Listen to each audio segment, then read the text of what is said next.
All right, so there we are. We're just going in class. We're just going over this thing here. All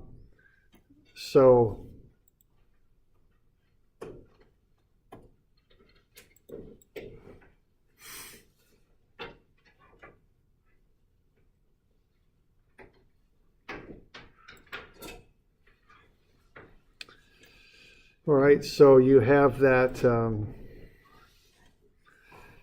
reaction, which is basically a point load of 12 over there at A.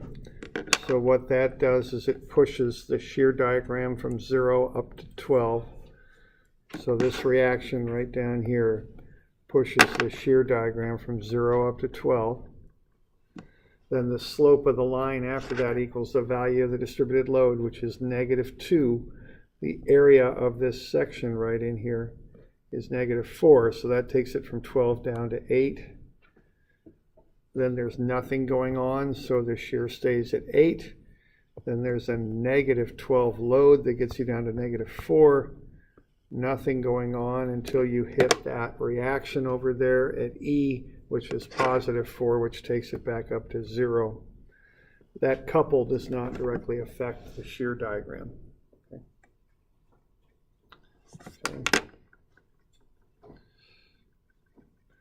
Now the next thing to do there would be to find the area of those sections of the shear diagram, and there they are. We got a trapezoid and 3 rectangles. Notice that I broke the shear diagram into 2 blocks, one on either side of the couple, because I know the couple will cause a change in moment, and I want to get ready for that, so to speak, by calculating those areas either side. So the moment diagram will respond to the shear diagram. So the moment diagram starts at 0, and then it goes up by 20. Okay, so you're going to be up at 20 right there. It's going to be curved because the slope will change. The slope here is equal to the value of shear, that's 12, and then the slope at on the other point at the end of that curve is 8. Those correspond to those 2 values. The area is 20 under the trapezoid. Then you've got, after that, an area of 16, so that gets you up to a 36 value here. Then you drop by an area of 8, so that gets you down to 28. Then you've got that couple right there, +20, so that pushes the diagram down. Remember, the shear reacts in the opposite direction of the applied moment. So that'll go down 20, so you'll end up at 8. So that's 28 minus 20 is equal to 8. And then the last area is -8 at a value of -4, so the slope of that last line there is -4, and that brings it back down to 0. Yeah? Can we write curved and straight on our test? Yeah, if you want, yeah, sure. So that, sometimes at these scales, it's hard to write, draw them up really well. I'll have trouble with that, but then when I saw that you did that, I was like, oh. Yeah, it's easier. Yeah, no worries. Yeah. Okay, does that cover that one pretty well? Or are you doing right?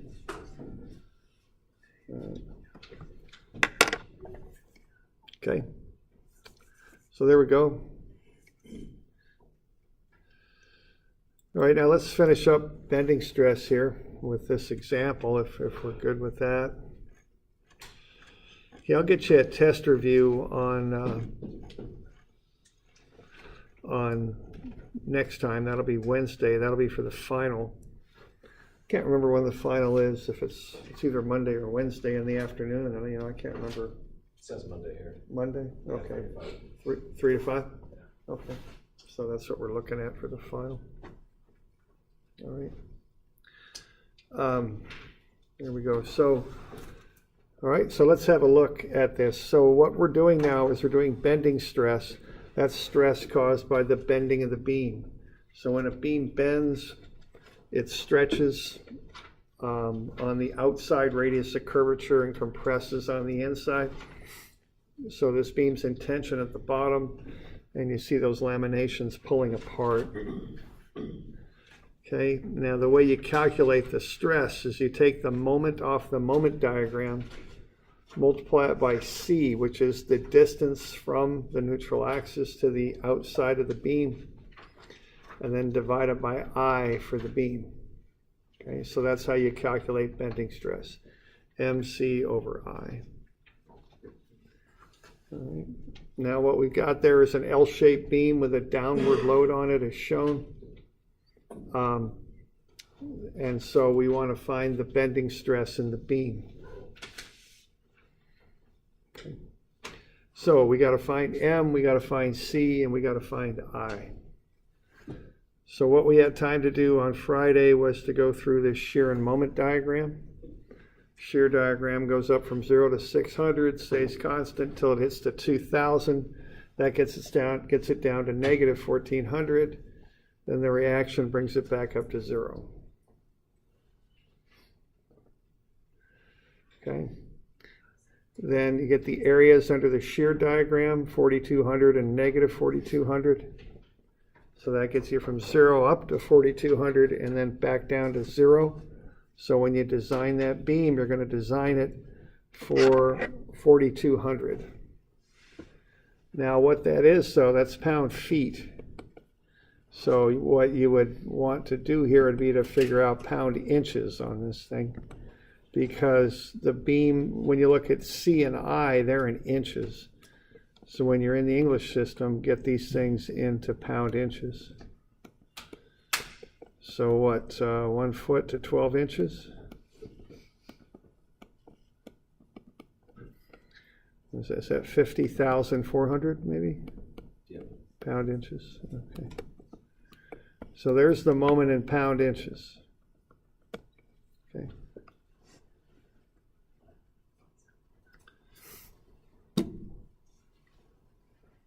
So we're good with that? Why do we want to go to pound inches? Just that's like the standard US.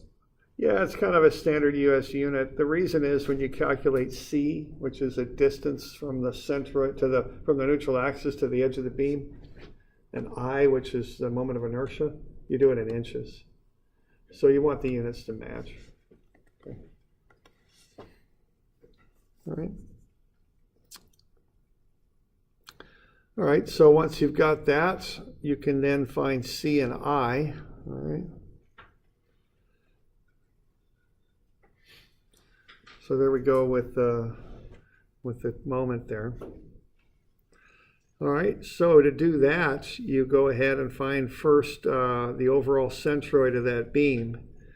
So to do that, I'll start by finding the areas there of each section of the beam. I break it up into 2 rectangles. And I find their areas. And then also I find where their centroids are at, located up from the bottom.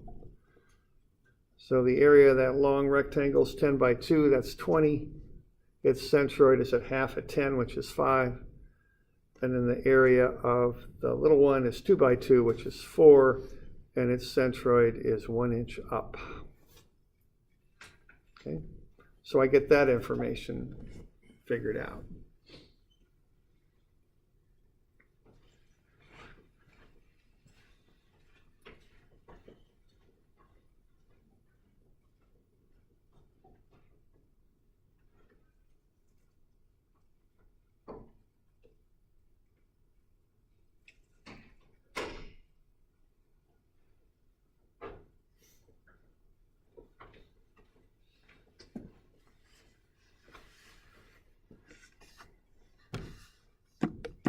Okay,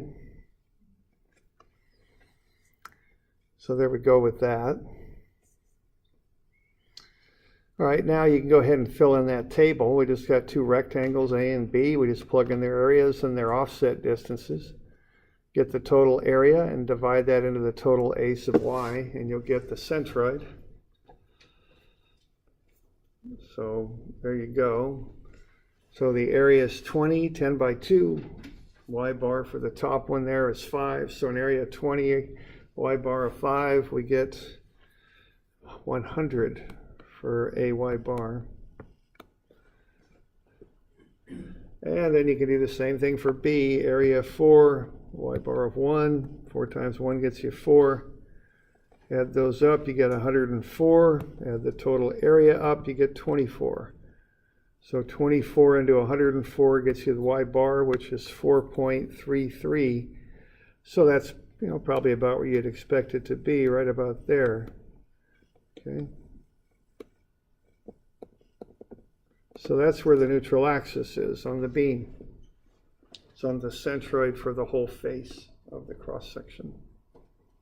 Okay.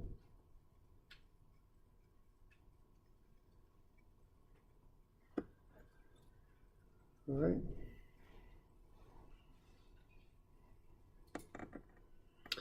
All right, now once you got that, that's the centroid. Now what you can do once you have that is you can figure out those C values. See what that is. That line is the neutral axis. That's what that is. So you can find the distance from the neutral axis to the top and to the bottom of the beam. Okay? So that's what you can do with that. So you could find that distance and that distance. Okay? Those are called C in that formula. Because the further away from that neutral axis you get, the more curvature you've got in the beam, which causes more stress. So to find the maximum stress, you find the stress at the point as far from the neutral axis as you can get. And that's from the neutral axis to the two edges of the beam. Okay, in our case, because we're bending down with this thing, we'll have compression up there and tension down here. All right.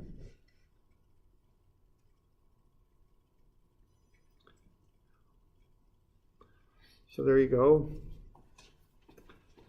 So that's the neutral axis, 4.33 up from the bottom. That's where the centroid of the face is at. And once we got that, we start to calculate up I, all right? So why don't you find I about the neutral axis for that part A. Why don't you do that?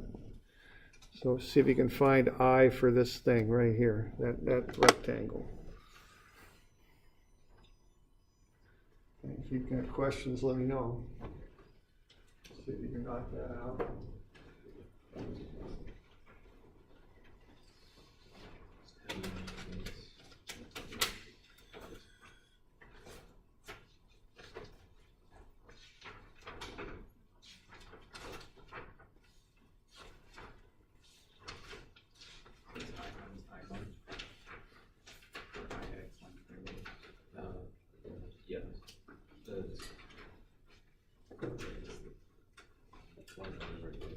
Right, is the y bar is the neutral axis? Yeah.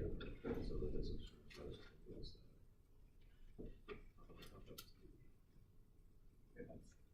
Because the moment is the force times the distance.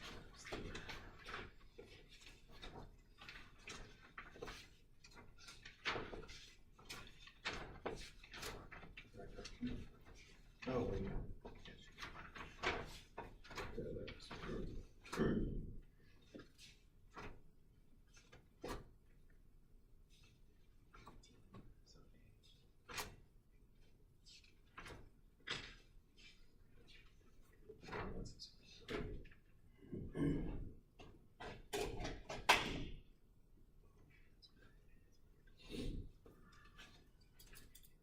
It's right here. So it's B. The height is 10 cubed.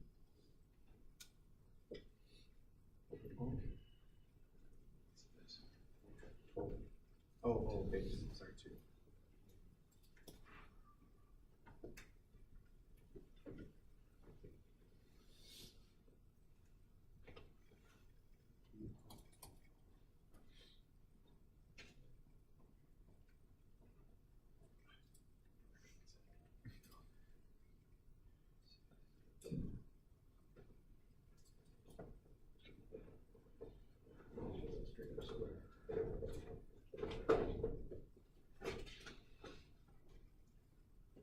It should still be the same thing. 2 cubed is what, 8 times 2 is 16 divided by 12. It's like 1 point.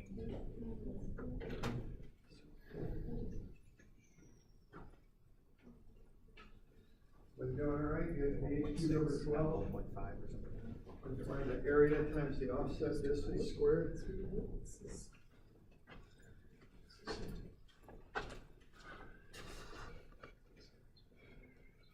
Distance from Y bar, it's 5 minus 4.3.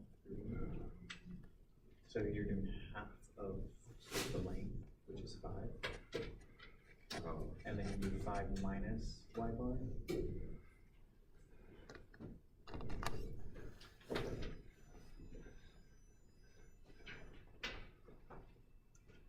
So something like 175.6, something like that. You all doing all right?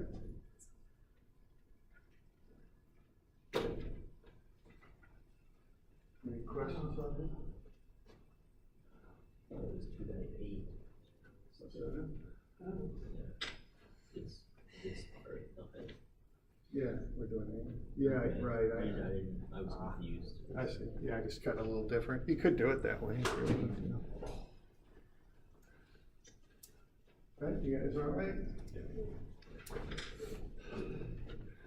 Okay, and you can do the same thing for the other one, the one below. So we good? Okay. Now the other one has a negative distance, but it doesn't make any difference because you square it, okay? So the only thing you subtract when you're doing moment of inertia is you subtract off the cutouts, you know. If you got cutouts, you're taking away. But if you got solid objects, they're never negative on moment of inertia, okay? Because those offset distances are squared, so even though they're negative, so what? They square out positive, okay? So when you put all this stuff together, you get 221.3. All right. So that's the total moment of inertia for that shape. That number gets you an idea of how well that shape resists bending. Has nothing to do with the material you make it out of. It's whether it's steel or concrete or balsa wood or whatever the heck, it doesn't make any difference, okay? This number just is what it is for a shape, okay? All right, now once we got that, we got everything we need now because we got M off the moment diagram, M max, we got C, and we got I. Okay, now the C is just measured from the neutral axis to the top and the bottom of the beam. Okay, so C to the bottom is 4.33, C to the top is 5.67. So this beam is just simply loaded. It's just, it's just got a couple supports there and we're loading it up. So it's going to bow down like that. So is that thing, which side is compression and which side is tension on that thing? The bottom is Yeah, there you go, okay. So C for compression is the 5.67 and C for tension is the 4.33, okay.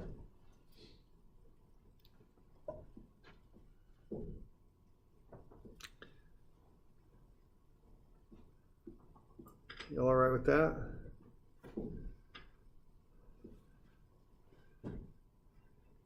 All right, so then you just go MC over I. Just be sure your units match up, and then you get the stress that builds up in the beam. Okay? So we can get sigma for the top, sigma for the bottom. The only thing that differs is the C. Okay?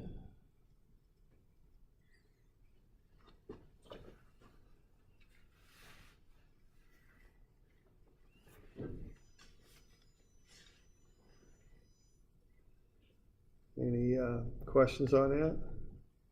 Yeah, I'm sorry, what was the C again? C is the distance from the neutral axis to the edge of the beam. See, that has to do with how the radius of curvature and how extreme the curvature is on the beam. The bigger C is, the bigger the curvature you got, the more, okay? So, okay. So as C increases, so does the stress, because it's more sharply curved.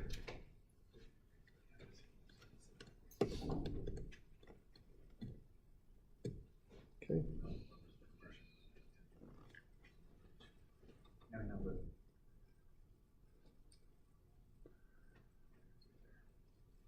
Doing all right? Okay.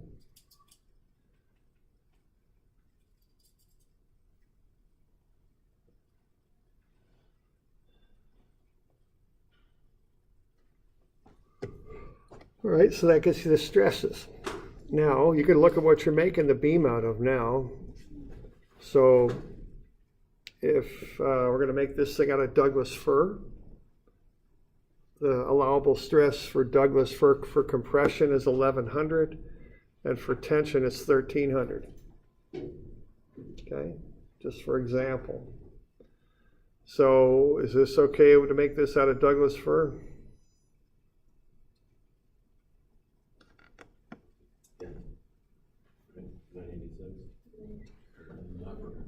Yeah, compression's no good, is it? Okay.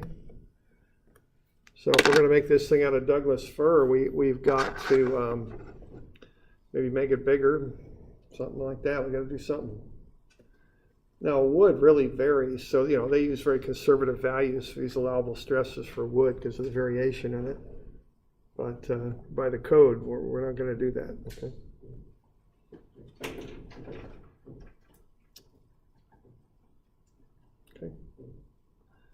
So that's just an example there of how you do bending stress.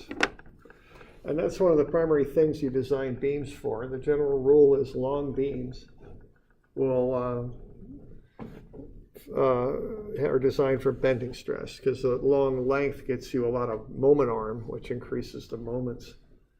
Okay. Now shorter beams you want to design for shear.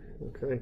Well, you know, that's the general rule of thumb. Now, of course, it's not gospel, but that's, you know, generally how it goes. So a long beam, generally bending stress. Shorter beams, it's more about shear sometimes, okay? So we want to look at shear next. That's the other thing you design beams for. What's this design? How does it relate to the reaction diagram? All right. Side or something? Did I put some sort of sketch at the top of this, or I didn't, did I? It's top left-hand corner. Same one, but it's mirrored. Yeah, okay. All right. So, all right. So probably a better sketch would be that one. That reaction Yeah. thing up there. Yeah.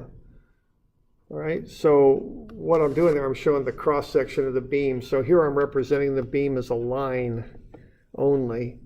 Here I'm representing more of a, actually that's an oblique sketch of the beam. Is that good? Yeah, okay, now I see what you mean. Yeah. Right. So the neutral axis is running right about down there somewhere, okay?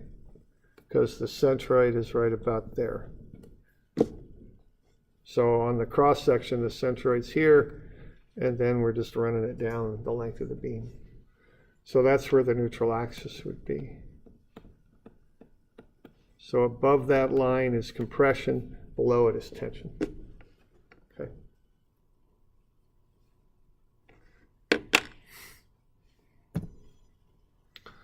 So that's an L-shaped beam. Okay. Sometimes they'll use those.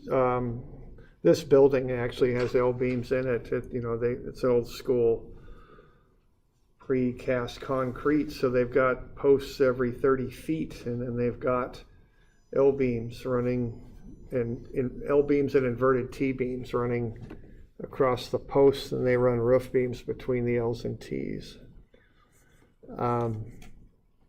Just trying to think what I've got. File, open.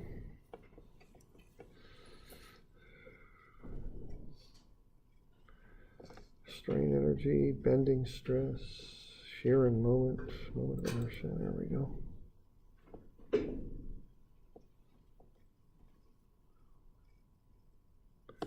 There we go. See that? That's an L beam there. So that beam comes down, it's on the exterior of this building. This is a parking garage here, but it's the same kind of construction as we've got here. So that beam comes down, then there's a little bit of a lip on it. And they'll take these, I think these are double T-beams, these big massive things. They use a crane and they drop them on those L-beams. There's one on either side. They might also use an inverted T to get an L on both sides, you know. And they just drop those and stack them. And then typically they'll weld them right here to kind of create a continuous roof. Okay, running across top. So that's a common use for an L-beam. They're often made out of precast concrete. They don't do too much of this type of construction anymore, but they used to do it for, I don't know, parking garages very commonly. Okay. So are we now going to look at the shear between like A and B, is that where the weight is resting on the beam? Yeah, we're going to look at shear stress. It's going to be a little weird though. It's a little bit different than what we've been doing for shears, but we'll have a look and try and explain it, okay? All right, so the shear we're going to look at now is 850. It's just a little bit different breed of cat than what we've done here so far. I mean, what we've done here so far is a very simple shear. You know, what we've done is we said, okay, we've got, you know, I don't know, maybe we got a bolt sticking out of a wall or something like that. We've got that bolt embedded, and then we're going to apply a load like that, and then that bolt then might just shear right there, just bang, shear off, you know, okay? But that's what I call simple shear, and that's assuming that the shear stress is equal everywhere in the bolt. The idea there is the bolt's kind of a small diameter, so you don't have too much area there in which to build up varying shear. Okay, we're going to look at a more complex form of shear now, where the shear varies as you work your way through the cross section. Okay, and it's just going to get a little more complex, but it's shear all the same. Okay, so there's a simple form of shear, just a downward load, and you just shear something off at a plane somewhere. Okay. Now, shear stress varies along the length of a beam. Now, what we're going to look at with shear and beams is, again, getting back to this flexing action. Really, this is caused by flexing of the beam. Again, if you look at that telephone book, when it bends, each page slides across the previous page just a little bit. And there's that kind of magic word for shear, sliding, okay? Because that's what shear is a sliding failure. Or a sliding action, maybe not a failure all the time, but an action. Okay? Now, if the pages are free to do what they want, they slide, and that those top pages slide out, the end ones pull in a little bit, right? So the top ones slide out, the bottom ones pull in. But what happens in a beam is those planes of atoms can't slide like that. They're not allowed to. There's atomic bonds that join them together. So the beam has to do more like the telephone book on the left, with the binding, has to hold a right angle. All right, so what happens there is, if that's what's going to happen to a beam, is man, having some trouble with this thing now. Is the beam's going to hold its right angle shape, so it's going to hold a shape like that. So what's going to happen is those pages can't slide how they're looking like. They're going to have to, this side's going to have to pull in, and that side's going to have to stretch out. And in so doing, you're going to induce shear stress between the pages. Okay? So the shear that we're going to put into this beam is not so much a vertical shear like that, as it's a sliding shear along the length of the beam. That's the nature of it. It's different than just shearing a bolt off or something like that. Okay? So if you look at shear failure in beams, they might look something like that. Okay, so there's a beam with that standard jig on it, that 2-point jig there, that spreads the bending stress out a bit, you know, spreads that downward load out.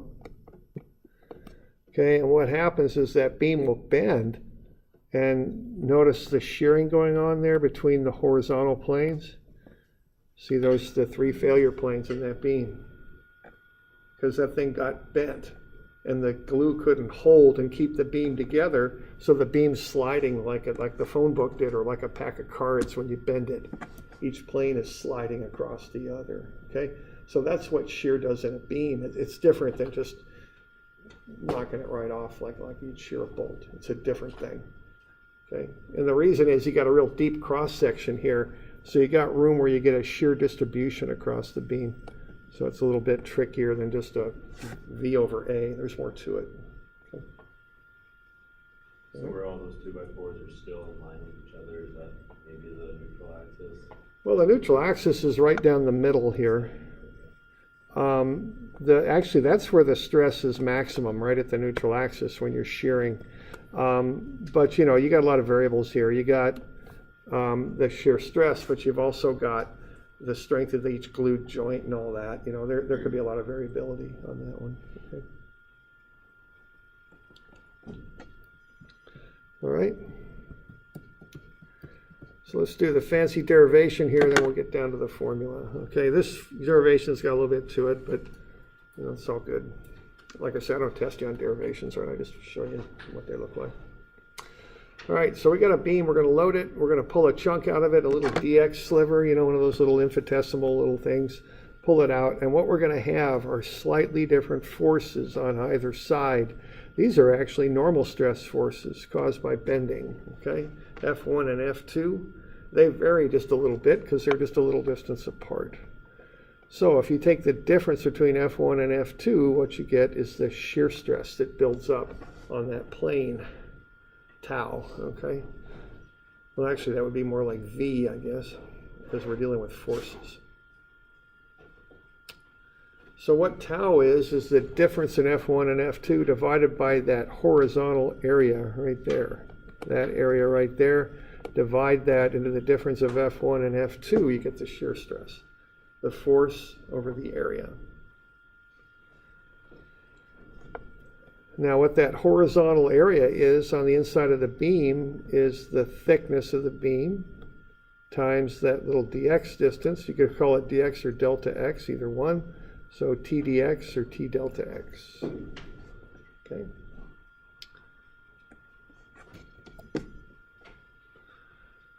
So that's what we got.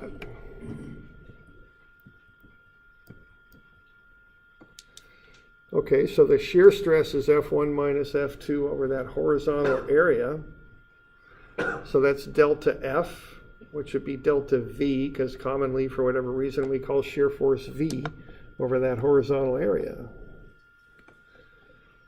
Now what's generating F1 and F2? Those are caused by normal stresses, which is m times the offset distance from the neutral axis, which is y, over I. To get the forces, we take the stress times the area over which it acts, which is not AH, it's AV, okay, right there. And because those normal forces vary with how far they are from the neutral axis, we're going to have to integrate that to get that figured up. So V then is that normal force, my over I, and we have to integrate it over the vertical area there. Okay.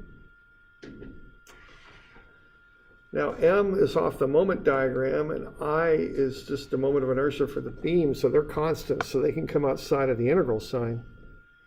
All right. So to get V, we go m over I times the integral y times dA.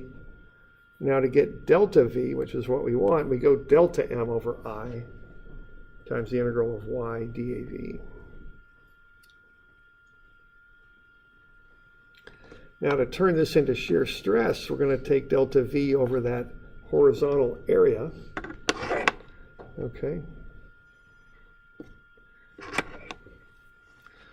So we're going to divide that tau, that delta V we've got, by the horizontal area.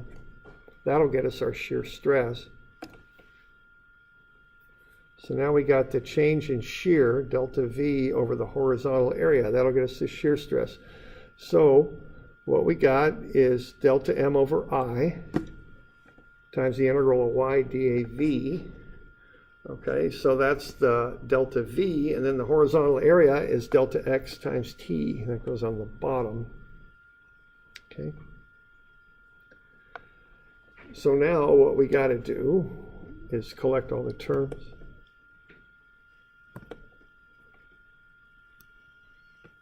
So delta M over delta T, what that is the derivative of M with respect to, or excuse me, delta M over delta X is the derivative of M with respect to X, which is just getting back to the shear. So we get V over IT on the bottom, and then we got the integral of Y, which is a distance times that differential of that vertical area. That's referred to as the first moment of area, or Q. All right. So to find that shear stress in a beam, what you do is you take the shear off the shear diagram, divide it by I for the whole beam, divide it by the thickness of the beam, and then multiply it by Q, which is the first moment of area, which is the area that would shear off, times the distance from the neutral axis to the centroid of that area. So that's the formula for finding shear stress in a beam, right there. Okay.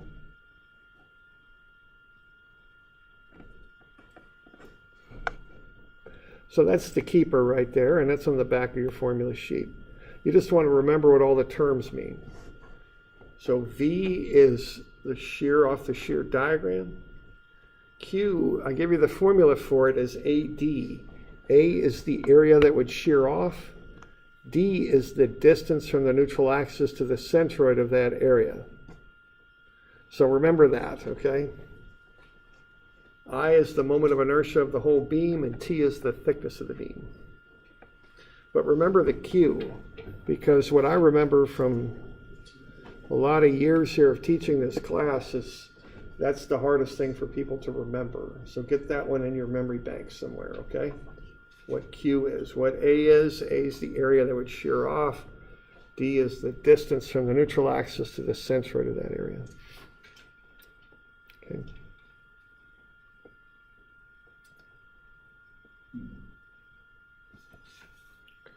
All right. All right, so we're looking primarily at got a longitudinal shearing there on the next page. But keep in mind, we're on our biaxial thing, so if we have this longitudinal shearing, we'll have other shears to meet in the corners to keep that element in equilibrium. So you get a full shear element going there. Okay. So there's shear longitudinally, there's also up and down shear. Okay, now with all the top, in this one case in compression, all the bottom in tension, shear maximizes at the neutral axis. That's when you get the biggest difference between those two different stresses going in different directions. Okay. The maximum shear occurs at, minimum shear occurs at the top and bottom of the beams. Okay.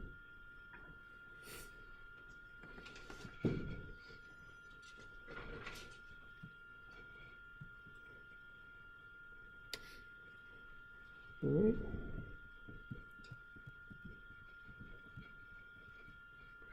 All right, now there's formulas for finding the maximum shear in different sizes of beams, or types of beams, I should say. They're generally based on V over A, which is just the average shear, like we were calculating at the beginning of the term. For a rectangular beam, the maximum shear is 3/2 times the average shear, so it's 3V over 2A. And that would occur at the neutral axis. Circular beam, it's 4V over 3A. Now a flange beam is a little different because the shear is minimum out at the edges, it's maximum in the middle. So the normal process for designing a flange beam is you just use the area of the web. You're assuming that those flanges don't carry much of the shear, so they don't really do too much for you, okay? So out there and out there, we ignore those. because the shear's minimum out there. So even though they're big and strong, they're not really needed to be that big and strong. So we don't include that area in the shear calculation. We're looking at longitudinal shear quite often running right down the middle. So what we look at here to resist it is the area of just the web between. Okay. So that's commonly done for I-beams. We're ignoring the flanges for calculating the neutral axis? We're ignoring the flanges for calculating the average shear, which is used to design an I-beam. Because shear maximizes in the middle of the beam at the neutral axis, it's minimum up here on the edges. So that's where tau min is. So we just ignore those flanges. We act like they're not there when we do the shear calculation.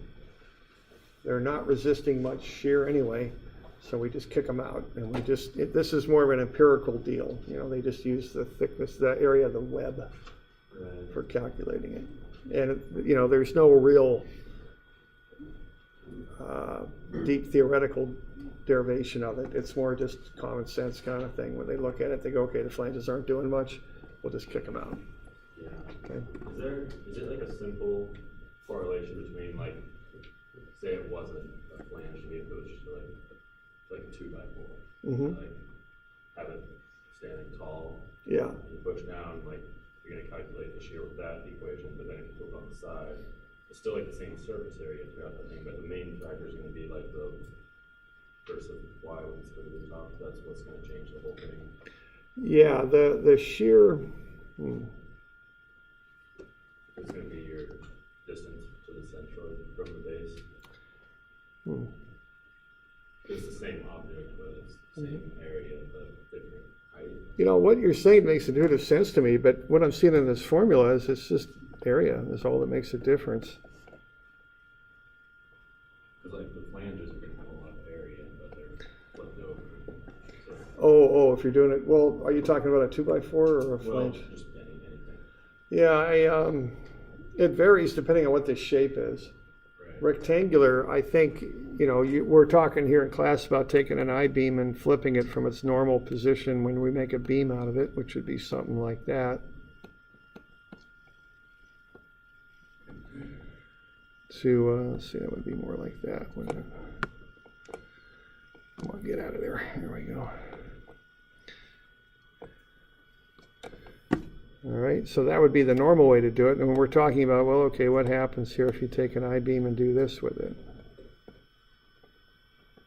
And it seems like the shear would be greater on this to me, but I think you are getting a lot more area running across the neutral axis there. So I think maybe it kind of balances out, because in the formula, I don't see any accounting for the orientation of the beam. It's just a function of the area and the load. Right, but then you go back to like real life. If you had a 2x4 or a sheet of metal, if you had it like flat and stomp it would fall apart. Right, but it would fall apart not on account of shear, but because on account of bending moment. Okay. I think so. That's what it would fail in those modes long before the shear became an issue, I think. So what's the difference between bending moment and shear? Well, their bending moment or bending stress, I guess, is going to occur on the outside edges on account of the bending of the beam. And they're just getting either stretched. Let's say we're loading this thing. That thing drives me a little crazy, but here we go. That thing's going to bend down when we load it up. So this is going to bend down like that, and this thing's going to bend like that, and we're going to go into a shape like so. So we're going to be in tension down here, stretching and compression at the top, and that's bending stress. It's more likely to be generated on the edges of the beam as those fibers either pull apart or get pushed together. Shear is going to develop down the middle of the beam as you get kind of a differential of compression and tension. So shear would kind of split it the long way. Right, and the max shear is always at the axis. At the neutral axis. Yeah. So you're saying if it's like a bending moment failure, it would fail like on the bottom of that. Yeah, likely the bottom, maybe the That would top of mostly it. just be like from tension. Yeah, just tearing apart. Right. Shear is more of a sliding type failure. Okay, and that occurs more at the neutral axis. And so you would probably see bending moment failures more often on flexible Generally, that's the materials. mode, yeah. Now, that happens, when you start getting really short beams, shear can sometimes govern. Normally on a normal beam, it's bending. But on shorter beams, you don't have much of a moment arm to develop a large moment. So shear can start to govern on short beams. And I'm not quite sure where the line is between, long and short. I'm not quite But sure. on a graph, it'd be an intersection. Well, there's something going on, yeah, and I don't quite know where that is, Okay.